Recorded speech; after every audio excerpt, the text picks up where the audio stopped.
5 minutes. Mr. Adams, in your testimony, you noted that GHG emissions from the United States coal fleet from inception to closure is estimated to be less than 1.5% of global GHG emissions.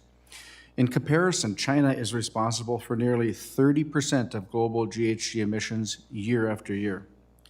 Given that emissions from U.S. coal is close to negligible compared to the global total, do you think that it would make any measurable difference to climate change if the United States coal production stopped overnight, like some of my colleagues on the other side of the aisle are advocating for? No.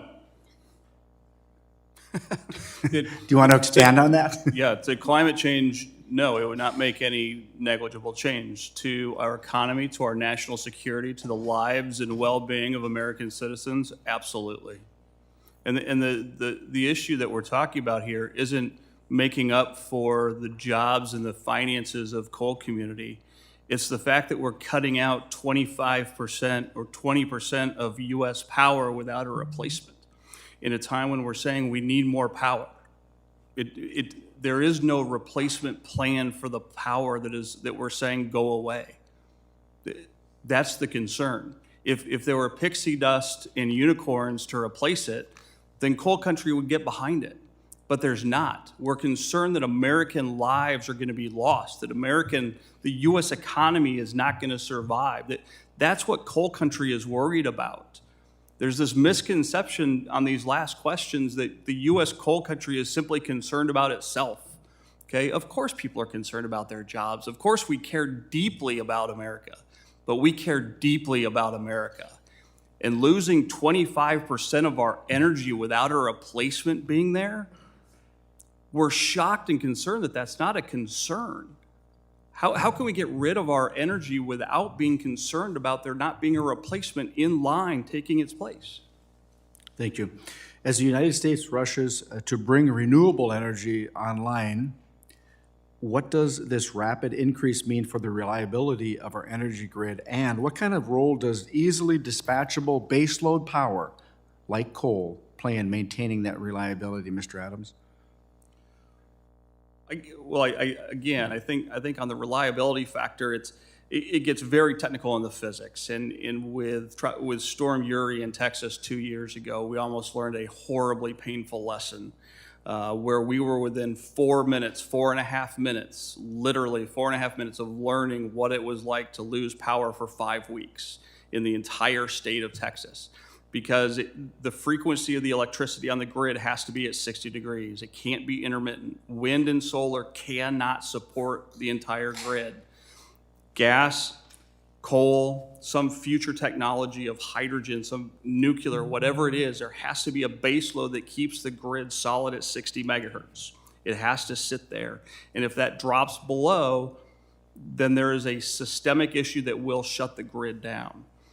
In Minnesota, when it's 40 below for 2 weeks at a time, we need that base load to keep us alive.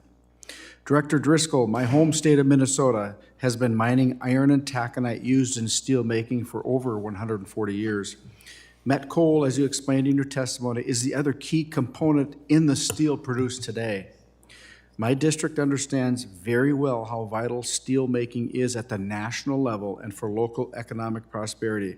So my constituents know firsthand how harmful these administration resources policies can be. In your estimation, what would be the impact on steel making potential if the millions of tons of met coal at the Warrior Met Project are left in the ground? Could you repeat your question, sir? What would be the effect, the impact on steel making potential if the millions of tons of met coal at the Warrior Met Project are left in the ground? Mm-hmm. It would be dramatic because you wouldn't produce that steel. You wouldn't have the raw resource to be able to produce that steel, so it would be dramatic. So as you know, the Iron Range in northeastern Minnesota mines over 80% of the taconite that makes steel in this country. That would most likely result in layoffs. And when we talk about American-made steel, met coal is needed. Would that be correct? Yes, sir. Okay, in just a few minutes or moments here, Mr. Luthi, in your testimony, you mentioned 2 mine plan amendments in the state of Wyoming that have been pending at the Department of the Interior. This is despite completed reviews at the state level and at least 1 letter sent by your governor to Secretary Haaland to inquire about the delay. Can you explain as best you can why there's been delays? Mr. Chairman, I would love to be able to explain that. I cannot. We have volunteered to give them more information. We have tried to work with them. And so far, the silence has truly been deafening. These are simple mine amendments. It should be, I would think, an easy thing to approve. Mr. Luthi, we had one of our witnesses made the comment, and I wrote it down. This administration needs, quote, time to review the program, end quote. That's a delay tactic. And we're seeing it in northeastern Minnesota in the mining. They're okay with the process as long as the process takes, so as mining does not take place. That's their end goal. And we have to remove that type of thinking if we want to be energy dominant and critical mineral dominant. With that being said,